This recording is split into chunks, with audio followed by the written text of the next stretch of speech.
तुझ्या कानाला आवाज, याचा धिंगाणा आता फार वाढत चालला. आवरी आवरी आपण आता कठोरी सोसू धिंगाणा, याचा धिंगाणा आता सहन केला जात नाही यशोदे. म्हणजे ठीक आहे, म्हणजे एक काम करा, तुम्ही याला खरंच पकडून आणून दाखवा. त्याचे म्हणलं की माझं पोरग चुकीचं आहे. एक गोपिका म्हणजे ठीक आहे, आता तर पकडून आणतोच. दादा नियम कदरा कृष्ण तिच्याच घरी गेला आणि तिने रंगे हात कृष्णाला पकडलं आणि चल म्हणे आईजवळ. तिची आई तर मोठी नाक वर करून सांगते आमचं पोरग तसं नाही. पण आज पकडल्या गेल्या आणि पकडल्या गेल्यानंतर रडा परिणाम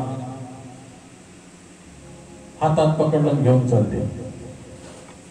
आता कृष्णाचा हात सोडवायचा प्रयत्न करतात. ती म्हणते हा एकदा पकडला तू आता घरी जाईपर्यंत तुझ्या आईचा मार खाईपर्यंत हात सुटत नाही.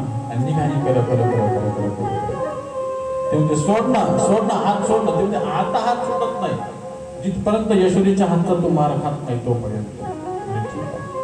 दादा घरी गेली आणि जोरानं हात मार, यशोदे ये घराच्या बाहेर. कशासाठी? तू म्हणतो ना माझं पोरगं लय सज्जन आहे, लय सज्जन आहे, लय सज्जन आहे. ऐकून घेऊन किती सज्जन आहे.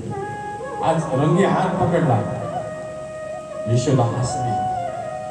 म्हणजे माझ्या पोराला तुम्ही रंगे हात पकडता, पण तुझ्या हातात जो आहे तो कोण आहे पाहतो. तिने खाली वाकून पाहिलं, तिचंच पोरग ते पकडून घेऊन आले. आणि कृष्ण आतून बाहेर आला आणि तिला अशा मानीनं खुणवते. आता कसं वाटतंय?